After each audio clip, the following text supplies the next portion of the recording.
님들, 머니폭스야. 지금 님들 계좌 상황 어때?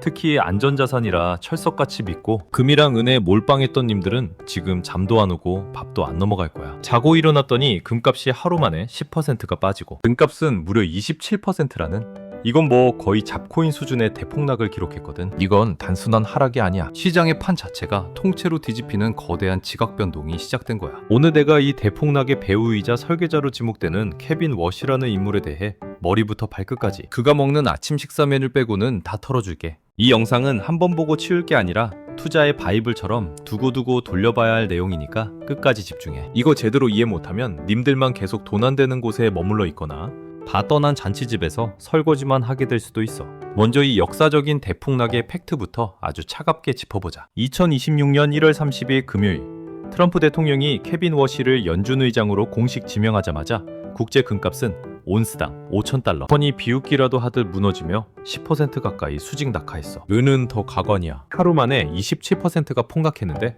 이건 1980년대 헌트 형제 사건 이후 거의 46년 만에 처음 보는 광경이야. 왜 이런 일이 벌어졌을까?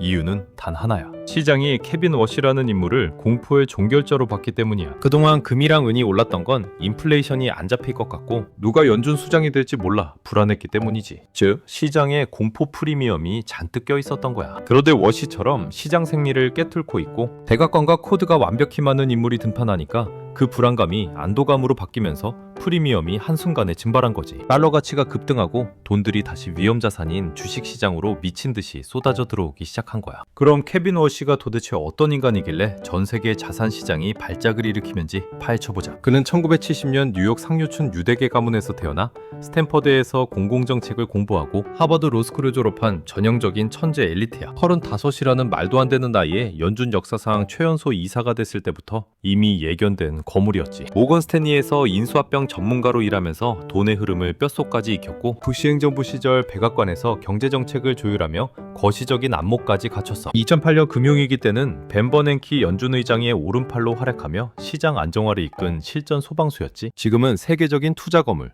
드러켄 밀러의 파트너로 일하고 있을 만큼 투자업계에서도 신망이 아주 두터워. 하지만 그의 진짜 무서운 점은 바로 처가댁 인맥이야. 워시의 아내는 화장품 제국 에스티 로더 가문의 제인 로더야. 아내 개인 자산만 4조 원에 달하는 거물 중에 거물이지. 여기서 더 소름 돋는 건 그의 장인어른인 노널드 로더야. 이 사람은 트럼프 대통령과 60년 동안 형동생하며 지낸 사이고 트럼프가 가장 힘들 때마다 곁을 지켰던 최고위급 후원자야. 트럼프가 예전에 그린란드를 사고 싶다고 말해서 전 세계가 비웃었을 때 기억나 그거? 사실 로널드 로더가 처음 제안했던 아이디어였어. 그만큼 트럼프의 귀를 꽉 쥐고 있는 가문의 사위가 연준 수장이 된다는 건 이제 백악관과 연준이 한 몸처럼 움직이며 아주 효율적으로 미국 경제를 드라이브할 거라는 확신을 시장에 준 거야. 대통령과 싸우지 않는 연준 의장, 이건 투자자들에게 엄청난 심리적 안정감을 주지. 워시의 경제 철학도 아주 독특하고 강력해. 그는 과거에 금리를 올려야 한다고 말하던 매파였지만 지금은 완전히 달라졌어. 그는 기술 혁신이 생산성을 높여서 인플레이션을 해결할 수 있다고 믿는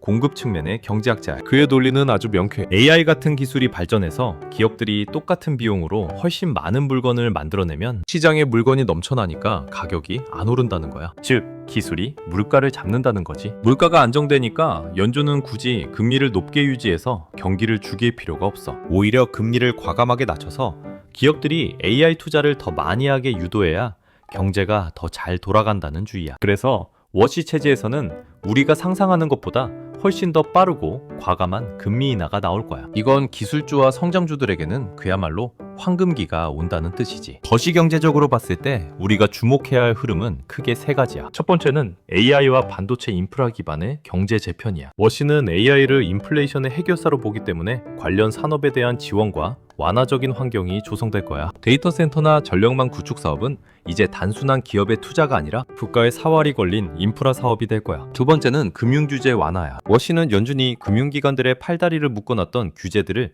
대폭 풀어야 한다고 주장해. 자본의 유동성이 공급되면 증시 전체의 체력이 좋아지고 특히 인수합병 시장이 다시 활기를 띠면서 대형 금융사들이 큰 수혜를 볼 거야. 세 번째는 에너지 생산성 혁신이야. AI 시대를 뒷받침할 전력 문제를 해결하기 위해 원자력 발전 등에 대한 규제 빗장이 풀릴 거야. 에너지 인프라 전체가 거시적으로 아주 큰 성장을 이룰 섹터가 될 수밖에 없어. 여기서 우리에게 가장 흥미롭고 중요한 기업은 바로 쿠팡이야. 님들, 케빈 워시가 2019년부터 지금까지 쿠팡의 사회이사로 활동하고 있다는 거 알고 있었어?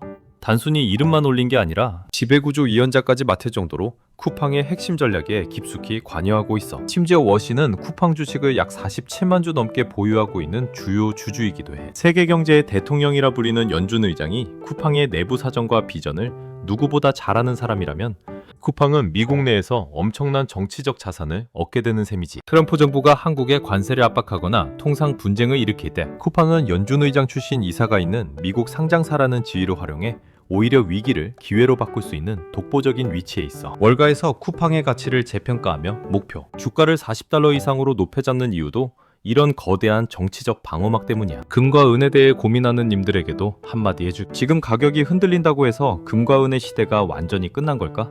전문가들은 아니라고 봐. 장기적으로는 워시가 가져올 달러 강세 때문에 힘들 수 있지만 장기적으로는 중앙은행들의 금매입 추세와 은의 산업적 수요가 여전하기 때문에 여전히 매력적인 자산이. 다만 과거처럼 공포에 기대서 무작정 오르기보다는 실질 금리의 움직임에 따라 더 정교하게 움직이게 될 거야. 이제는 무서워서 금 뒤에 숨어 있을 때가 아니야. 세상이 변하고 있고 돈의 흐름이 완전히 바뀌고 있어. 안전한 동굴에서 나와서 워시가 열어주는 새로운 성장의 길을 따라가야 해. 정리하자면 케빈 워시의 등장은 미국 경제가 생산성 향상과 규제 완화라는 새로운 고속도로로 진입하는 걸 의미해. 오늘 내가 말한 이 모든 배경과 논리는 일시적인 현상이 아니라 앞으로 오랫동안 시장을 관통할 핵심 로직이야. 시장이 흔들릴 때마다 이 영상에서 말한 워시의 철학과 네트워크를 떠올려봐. 그러면 님들도 남들처럼 공포에 떨지 않고 기회를 잡을 수 있을 거야. 머니폭스가 오늘 이 방대한 내용을 조사하면서 느낀 건 결국 세상의 변화를 미리 읽고 리더들의 생각에 동기화되는 사람만이 이 거대한 돈의 흐름에 올라탈 수 있다는 거야. 님들, 오늘 내용 진짜 알찼지?